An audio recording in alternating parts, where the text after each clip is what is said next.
আসসালামু আলাইকুম। অর্থনীতির সুমারি আজকে কিভাবে সাধারণ খানা করবেন সেটা আমি আপনাদেরকে করে দেখাবো।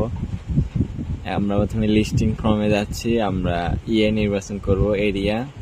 এখানে আপনার যে এলাকায় গেছেন সেই এলাকা নির্বাচন করুন। তারপর আমরা যেহেতু সাধারণ খানা দেখাবো, একটা সাধারণ খানা নির্বাচন করছি।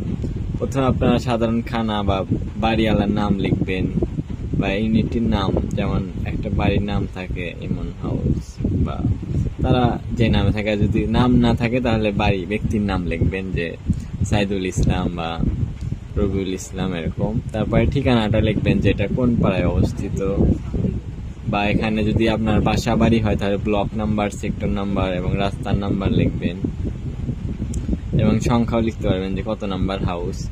এরপর অবশ্যই ফোন নাম্বার আপনাকে দিতে হবে, 11 ডিজিটের ফোন নাম্বার দেবেন।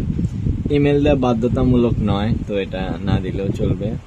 এরপর জিজ্ঞাসা করবেন যে এটা কৃষিখানা কিনা। যদি হ্যাঁ হয়, মানে কেউ যদি শস্য উৎপাদন করে বা পুকুরে মাছ চাষ করে, একাধিকও হতে পারে, বা পানি সম্পদ বা গবাদি পশু পালন করে, বা বোনস যেটা হলো নার্সারি চাষ করে, গাছপালা রোপণ করে বিক্রি করে, তাহলে যদি সবগুলো থাকে সবগুলো দেবেন, এভাবে সিলেক্ট করবেন।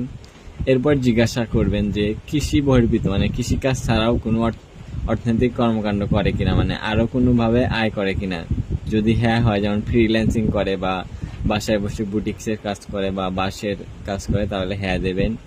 এবং এটার মালিকানা তারা নিজের কিনা বা অন্য কেউ মালিক কিনা সেটা শুনে নেবেন, হ্যাঁ দেবেন, আর না হলে না দেবেন।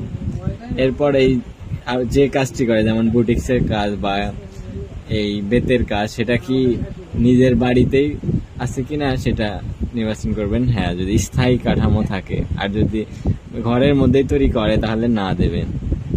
এবং এটা কি ধরনের কর্মকাণ্ড, যদি সেবা হয়, যদি নতুন কিছু পণ্য টাইপ উৎপাদন হয় তাহলে আমরা শিল্প দেবো। আর যদি সেবামূলক হয়, যেমন ছোট দোকান বা ফ্রিল্যান্সিং করে, যেটা সেবায় অন্তর্ভুক্ত হবে। এরপরে এটা ভ্রাম্যমান কিনা, যদি তারা এটা কাঁচামালের ব্যবসা করে থাকে সেটা হলে ভ্রাম্যমান, বা ফুচকা ফেরিওয়ালা হয় তাহলে সেটা ভ্রাম্যমান হবে, আর যদি তা না হয় তাহলে না হবে। এরপর যদি ফ্রিল্যান্সিং কাজ হয় তাহলে হ্যাঁ হবে, আর যদি ইন্টারনেট ছাড়া কাজ হয় তাহলে না হবে।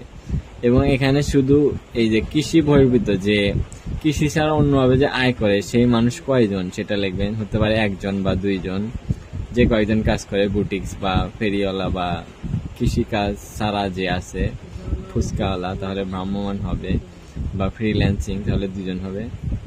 এরপরে এগিয়ে যান, ক্লিক করুন। এবার একবার রিভিউ করে নেবেন কি কি দিলেন সেটা। এবার সেভ করে জমা দিয়ে দিন, ক্লিক করুন বা সেভ ইন দিন, যেটা দেবেন সেটাই হয়ে যাবে। তো একটা সাধারণ খানা সম্পন্ন হয়ে গেল।